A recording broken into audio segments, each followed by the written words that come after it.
Assalomu alaykum. Assalomu alaykum. Hurmatli aka-ukalar, kuzatuvchilar, obunachilar, vatandoshlar.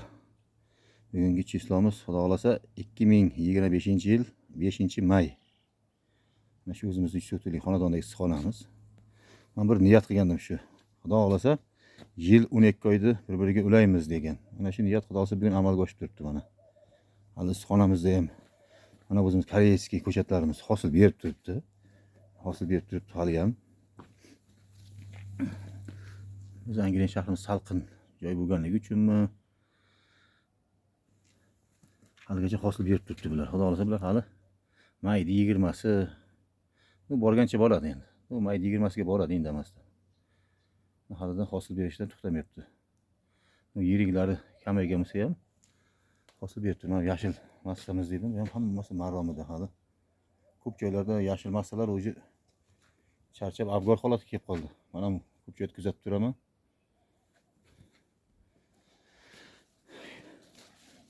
Bundan bu qulpni yetishtirishda yashil massasiga ham e'tibor berish kerak.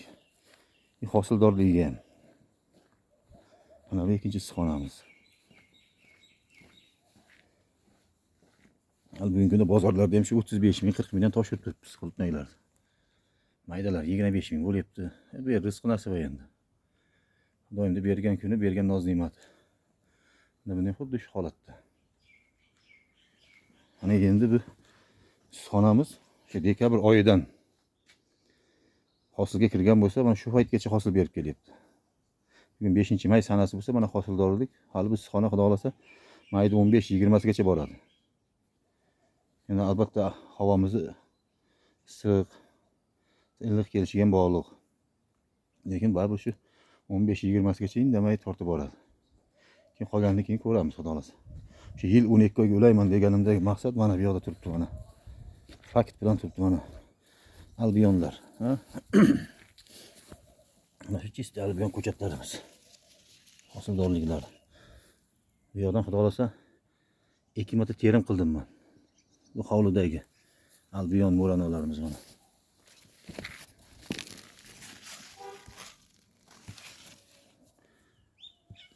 Mana bu mo'rano mana bular. Hosildorlar ko'rinib turibdi. Xudo xolasa bu albion mo'ranolarimiz nima deydi?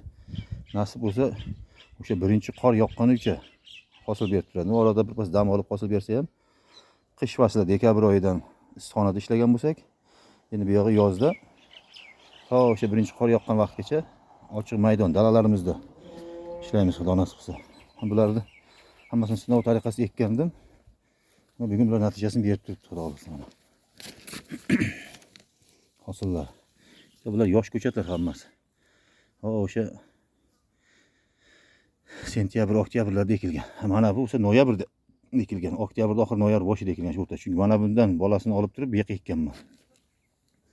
Shunday ko'rinib turibdi. Mana bu yoqlar sekin ko'chatlar yoshroq. Mana bu katta mana shular onasi. Oldingi yil iyulda 20-iyulda Farg'onadan Mahliyopamdan olib kelgan ko'chatlarim shu albionlarim. Mana shu Mahliyopam ko'chatlari mana bu shu ko'chatda olingan bolalari. Birinchi bolalar mana bu o'shaning birinchi bolalar. Mana bu nari yondagi ikkinchi bolalar. Ham yana bitta sinov tariqasida mana plyonkaning batamon yopib yetishtiryapmiz. Bu yoqda bunaqa ikki tomon yubka qilib yopyapman. Endi buni bitta nozik tomoni mana bu yoqqa tushganlar chiriydi endi. Sal uchlardan chirishlar hosil bo'ladi-da. Endi ertaga bir qarich kesib o'rtasiga qo'yib chiqamiz. Maqsadim yerda qanaqa ishlashi, yerda oziqa berganingizda boshqa ispaleniyalar qanaqa bo'lishligini kuzatish. Bu rezultatni men sezmadim lekin. Lekin menga qaraganda mana buni rezultat katta bo'lib turibdi. Kim ko'rib turibdi shuni? Mana barik tizimga qaranglar, sal bo'lsa mana. Bunda katta barik, mayda barik ko'proq, maydasi. Bunda hammasi bir sidir hammasi katta barik. Bu yoqqa mana bunday qarasangiz ko'rinyapti, ha? Mana yirik barik turibdi, bu yoqda sal maydaroq. Mana buni lekin plyonkaga o'rashdi. Oziqa berish me'yori, suv berish me'yori buni ishlab olish kerak. Buni ishlamasangiz bu plyonkada vobshin o'rab tashganda hosildorlik olish ancha qiyin, murakkab. Shu tomoniga e'tibor berish kerak. Charchamaylar. Har bir dehqonni qilayotgan dehqonchilikka baraka bersin. Kasb-korimizga baraka bersin. Xalqimiz dasturxoniga nozimatlarni ulashishda siz biz dehqonlar charchamaylik.